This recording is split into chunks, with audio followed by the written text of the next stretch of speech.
नमस्कार, आप देख रहे हैं क्राइम तक। मैं हूं अश्विनी सिंह। यूपी के मैनपुरी के बिछवा गांव से एक खबर सामने आई। यहां पर खेत में एक शख्स को जलाया गया था। सिर्फ उस शख्स का जो शरीर का जो पार्ट्स है यानी सिर बचा था और उसके पैर बचे थे, वो भी एक, जिसके बाद पुलिस को सूचना दी जाती है। पुलिस शिनाख्ती करवाती है और मामला जो खुलता है वो 1 साल पुराना केस खुलता है। आखिर क्या थी कहानी और किस वजह से इस शख्स की हत्या की गई थी और क्या था उनका मकसद। जो कातिल थे वहां पर खुले में उस शख्स को खेत में बुलाते हैं और वहां पर उसे डीजल डालकर उसकी हत्या कर देते हैं। इस केस के बारे में बताएं, इससे पहले आपको लिए चलते हैं 1 साल पुराने केस के बारे में। दरअसल जो शख्स है उसकी हत्या सिर्फ इसलिए की गई थी क्योंकि उसकी वाइफ जो थी वो वजह बन गई थी। क्या कुछ था और क्यों उसकी वाइफ वजह बनी थी, तो इस केस के बारे में आपको बताते हैं। होली का समय था, साल 2024 के होली के महीने में होली का दिन ही था। उस दिन भोला यादव उस गांव का प्रधान था। ये प्रधान जो शख्स है जिसकी हत्या की गई है, उसकी वाइफ को फ़ोन करके बुलाता है। गांव के ही लोग होते हैं, अच्छी रिश्तेदारी होती है, अच्छे इनके संबंध होते हैं, जिसकी वजह से भोला यादव इस शख्स के घर फ़ोन करता है और उसकी वाइफ को कहता है कि मटन बनाने के लिए उसे यहाँ भेज दो। क्योंकि गांव का रिश्ता था, वो भेज देता है मटन बनाने के लिए। उसकी वाइफ वहां पहुंचती है उसके घर पे, जहां पर वो मटन बनाती है। होली का समय था, सब रंग ये सब खेलते हैं। इसी दरमियान उस महिला को वहां पर कैद कर लिया जाता है, यानी किडनैप कर लिया जाता है। अब महिला को वहां से घर जाने दिया ही नहीं जा रहा था। दूसरी ओर बता दें कि लगातार महिला के घर वाले जो है उनकी तलाशी कर रहे थे कि महिला गई तो गई कहाँ। और भोला यादव से जब पूछा गया तो वो कहता है कि वो वहां से मटन बनाने के बाद तो चली गई थी। लेकिन जब पुलिस इस केस में कुछ करती नहीं है तो ये शख्स खुद ही तफ्तीश के लिए जाता है, जांच के लिए जाता है। अपनी वाइफ को दर दर ढूंढने की कोशिश करता है कि किसी भी तरह से उसकी वाइफ का कोई पता चल सके, लेकिन 4-5 महीने तक कोई खबर नहीं होती। होली के दिन से लापता हुई उसकी बीवी गई थी गांव के पूर्व प्रधान के घर खाना बनाने यानी मटन बनाने, लेकिन इसके बाद से उसकी कोई अता पता नहीं था, वो लापता चल रही थी। जिसके बाद थक हार कर आखिरकार वो पति पहुंचता है पुलिस थाने। अब पुलिस से वो मदद की गुहार लगाता है, लेकिन पुलिस भी उसे लेकर उसके केस को लेकर आनाकानी करती है, कोई सही से उसका जवाब नहीं देती। इसी दरमियान लगभग 4 से 5 महीने बीत जाते हैं और वो वाइफ बता दे कि घर लौटती है।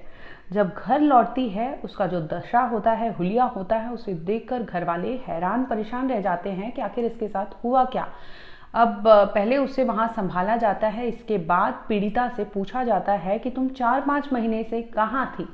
इस पर फफक कर वो वाइफ उसकी रोने लगती है और वो आप बीती सुनाती है, जिसे सुनकर परिवार के हर कोई सदमे में आ जाते हैं कि आखिर 4-5 महीने से ये परिवार की ही सदस्य गांव में ही थी, लेकिन उन्हें भनक तक नहीं था। और इस तरह से उसे बंधक बनाकर यानी किडनैप कर उसके घर में ही उसके साथ उसके हैवानियत की जा रही थी। और वो 1-2 नहीं बल्कि कई लोग मिलकर उस महिला के साथ लगातार उसकी अस्मत के साथ, उसकी आबरू के साथ खेल रहे थे। कोई ऐसा दिन नहीं था जब महिला की इज्जत ना लूटी गई हो। गांव के पूर्व प्रधान पर ये पति ने आरोप लगाया, क्योंकि महिला जब घर पहुंचती है तो बताती है अपने पति से कि गांव के जो पूर्व प्रधान यानी भोला यादव है, उन्होंने फ़ोन किया था मटन बनाने के लिए। जब वो वहां गई थी तो वो मटन बनाई। इसके बाद से ही वहां पर जो वहशी दरिंदे थे वो उसको भक्षक बना लेते हैं, यानी उसे टारगेट कर लेते हैं, जिसके बाद उसके जिस्म को नोचते कुरेदते हैं और उसकी अस्मत के साथ, आबरू के साथ वहां खेलते हैं। और ये करने वाला कोई एक नहीं, भोला यादव समेत बता दें कि उनके 2 बेटे पर भी आरोप लगे हैं। इसके साथ 2 और उनके साथ शख्स का नाम आ रहा है, यानी कुल मिलाकर आपको बता दें कि 5 से ज़्यादा लोगों ने इस महिला के आबरू से खेला था। उसकी अस्मत वहां पर लूटी गई थी, जिसके बाद महिला अपने पति से रोते बिलखते सारी चीज़ें बताती है कि इस तरह से वो लोग बंधक बनाकर अपने घर में रखे थे और वहीं पर उसके साथ रोज़ हर दिन ऐसा नहीं था, कोई ऐसा दिन नहीं था जब महिला की आबरू से खेला नहीं गया हो। लगातार महिला को टारगेट किया जा रहा था, एक के बाद एक वहां पर लोग आते गए और उस महिला के साथ खेला होते गया। अब गांव के प्रधान दूसरी ओर बता दें, जब उसके पीड़िता के पति पहुंचे थे उनसे पूछने के लिए, तो उन्होंने साफ इनकार कर दिया था कि वो महिला मटन बनाने ज़रूर आई थी, लेकिन इसके बाद से वो घर से चली गई थी। लेकिन दूसरी ओर जब 4-5 महीने बाद ये पत्नी अपने घर पहुंचती है और आप बीती सुनाती है, तो परिवार वाले डर जाते हैं, जिसके बाद फ़ौरन वो जाते हैं पुलिस में शिकायत करने के लिए। लेकिन अफसोस जो पुलिस है वो भी इनकी मदद नहीं करती। पुलिस भी आनाकानी करती है, केस रफा दफा कर देती है, जांच पड़ताल आगे नहीं बढ़ाती, जिसके बाद ये परिवार थक हार कर इलाहाबाद हाई कोर्ट में याचिका दायर करता है, जिसमें सुनवाई 20 फरवरी को यानी हाल ही में होने वाली थी।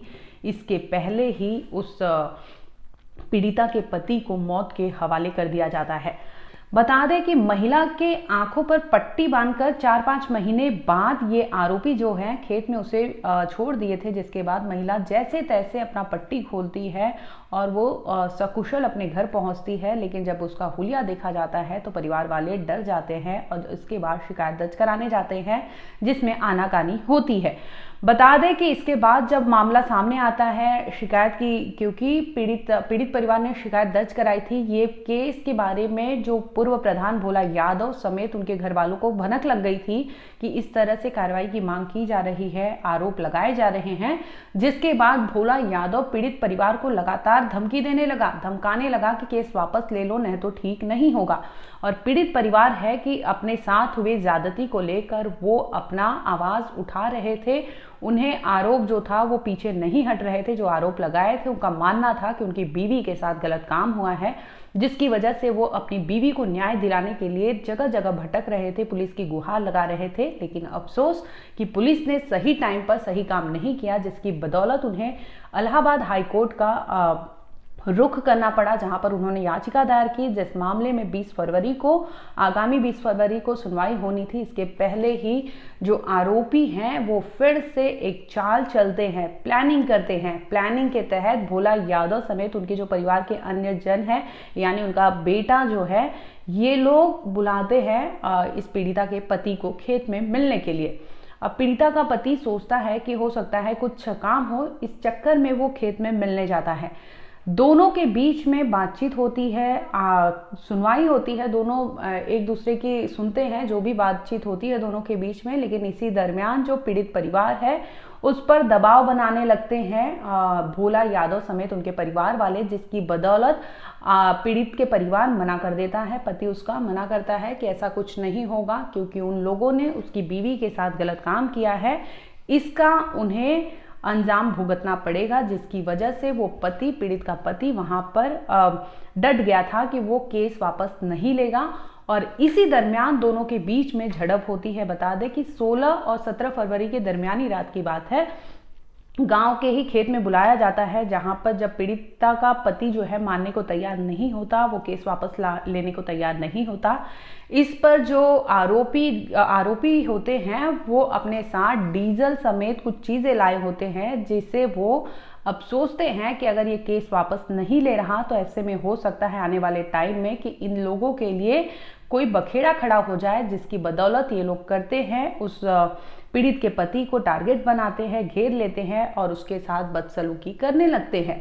वो चीखता चिल्लाता है, खुद को बचाने की कोशिश करता है, लेकिन वहां पर एक से ज्यादा लोग होते हैं, जिसकी वजह से वो वहां पर घुटने टेक देता है। और लेकिन वो केस वापस लेने को तैयार नहीं होता, और यही वजह होती है कि वो लोग उससे पहले डराते धमकाते हैं, नहीं मानने पर उससे मारपीट करते हैं, लाठी डंडा लेके आए थे और लगातार उस पर वार किया, जिसकी वजह से उसके शरीर पर कई चोटें आ जाती है, वो वहां पर बेसुध होकर पड़ जाता है। इसके बाद इसका फायदा उठाया जाता है आरोपियों द्वारा, और वो बाकायदा वहां पर अपने साथ लिए डीजल और सारी चीजें उस बेसुध हुए इंसान पर छिड़कने लगते हैं और उसे आग के हवाले करके चले जाते हैं।